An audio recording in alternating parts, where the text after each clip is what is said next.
Everybody, whoever is successful in their life, whenever they speak out, typically we see that they contribute that success not to themselves. Nobody will say that I am successful because whatever I did. Most of the time people say that I am successful because of somebody who might have guided me in the right direction, or maybe the teams who has helped them to achieve whatever they have achieved. Why those people have either helped you to guide, or maybe to nurture, or maybe to coach you? Why did they do it? Nobody does it for free, right? Nobody will come to you and say that let me help you, let me groom you. Nobody will do that. People actually will do it only when they are connected with you.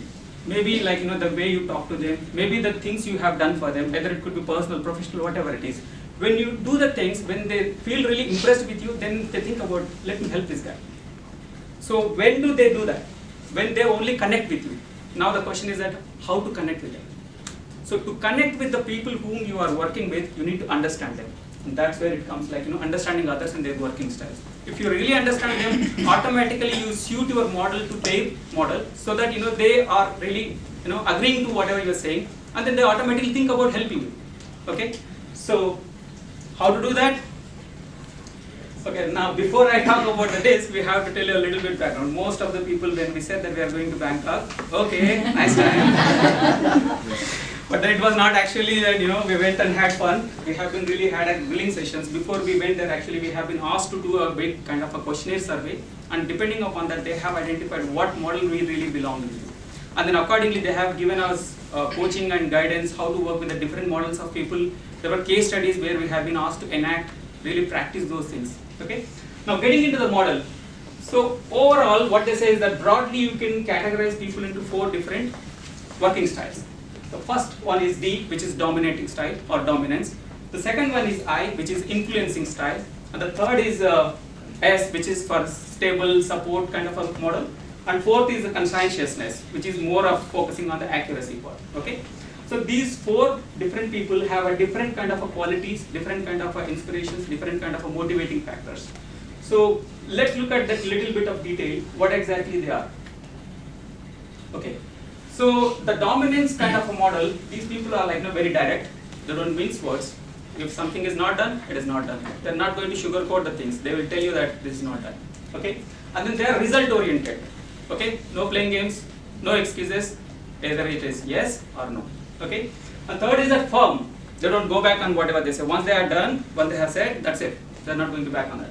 Strong-willed and forceful. So if the things are not going as per their expectation, they are going to really force you. No going back. Before you may feel like not really liking this particular model, but then honestly speaking, there are only 3% of these kind of dominating style people in the world, and then most of them are CEOs, CFOs, or the company heads. Now we understand why they are successful. That's the reason it is. Okay, now let's move on to the I style, which is influencing. So these are the people very interesting actually. You find that wherever there is a program happening, these are the ones who's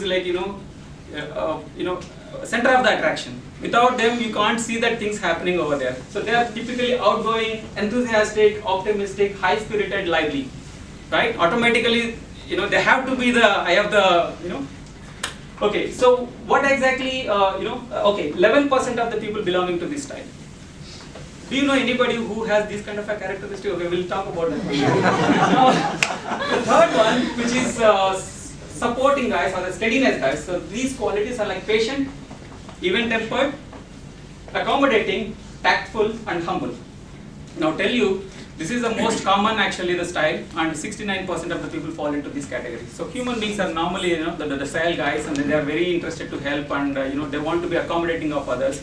So that makes it's like more of a mass category. Okay.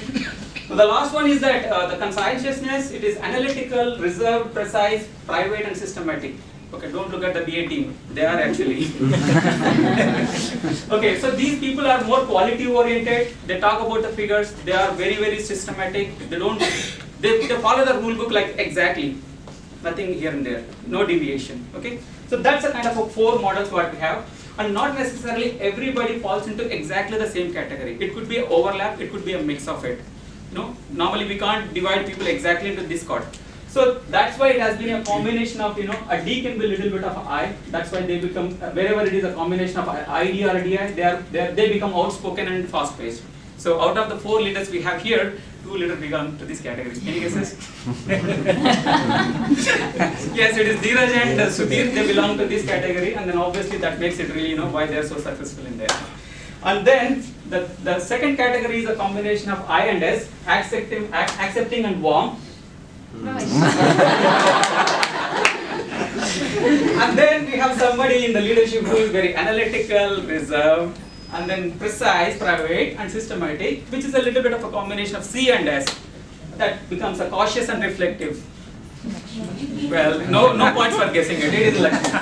So, now you understand why we are so successful as a GSS team here, because we have a perfect blend of all the categories here, the leadership styles here. Okay, so now I think it is going to be really interesting why this model is useful, how it is going to be utilized. So we have a little bit of a tips on how to utilize them. Now we have understand the different models we have, how to utilize them. Maybe that next.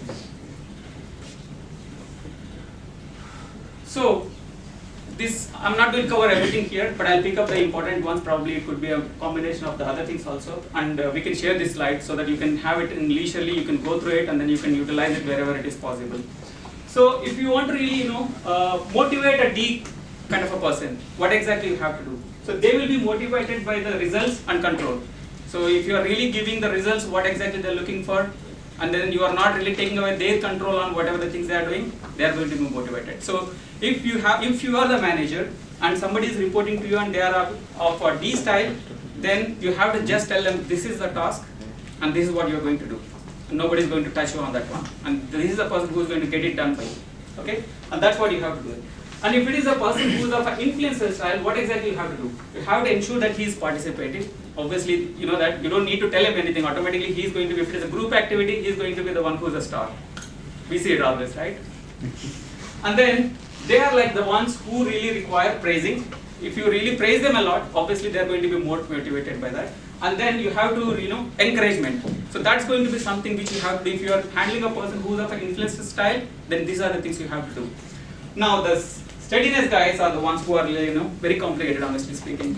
If you accept them the way they are, say suppose they are not doing something, if you call him and then if you bash him, then he is not going to perform that whatever it is. If you tell him that you are really doing good, but I think you have to do it a little better than this, then that person might be coming out little positive and come and talk to you. Otherwise, he won't even come to you. If you are standing in the corner, he won't even talk to you. Whenever you see here, he will be going from here. Okay? And the last category, they are actually motivated by accuracy and precision. If it is a kind of a boss who is working, who is of a C style, if you are going with the mess up data, then you are going to really get it. That's why whenever I go to Maruti, automatically I see that everything what I am talking about is perfect. And then precision actually, whatever that they do, they want to be really perfect and nothing is going to be, there is a zero tolerance. If it is done to be like this way, it should be exactly this way. Now that what are the strengths of actually the each style? You can see that it's pretty much whatever we have already covered, like challenges they really like. Okay? And then leadership, setting and driving the high standards. So if a person is of a D style, these are the things which is really his strengths. And then for the person who is an influencing style, it is like persuading, motivating, entertaining, and high energy.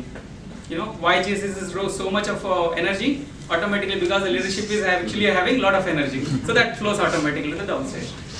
And then the steadiness guys, what is their strength? They are very good listeners, and I am sure that my all team members will confirm that one. I really listen. And then the teamwork, they really enjoy the teamwork. They follow through very well. They support others. They really love to support others. Okay, that's the style it is.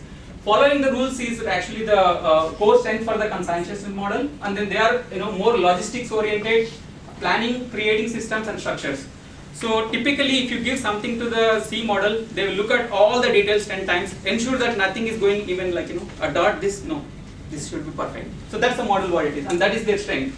Now, for a person who's of different styles, what are the growth areas? So if no model is perfectly this is the best model to work. No, every model has their own strengths as well as their weaknesses.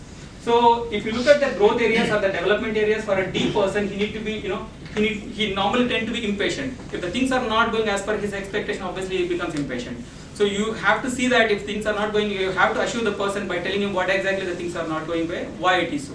Okay, but then it is not again giving excuses. They don't like it. You have to be very sharp and precise. This is what it is. That's it.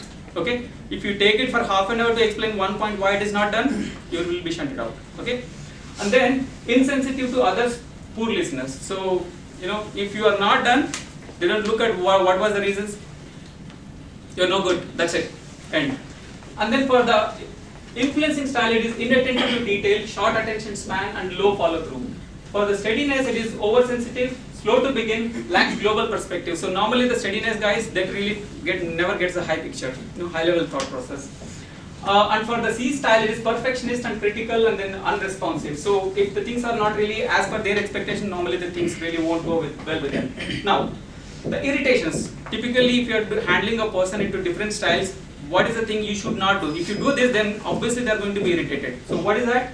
For the D person, inefficiency and indecision. If you are doing those things, automatically you are going to be really bashed for that.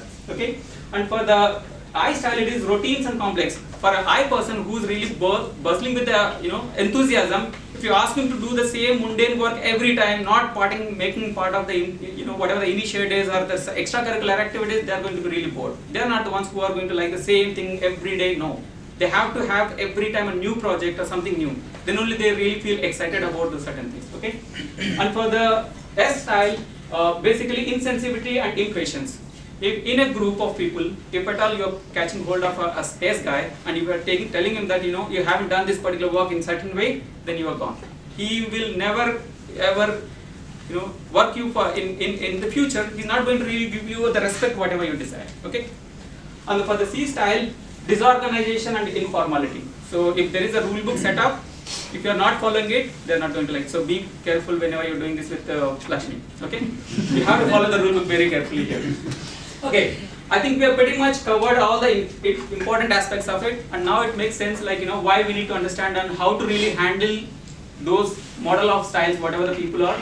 If you really work in those ways and utilize these tips, obviously you are going to connect with them, and automatically it is going to help you to grow in your careers or whatever it is, including personal. Before I move on to the next slide, probably the last thing I want to give a hint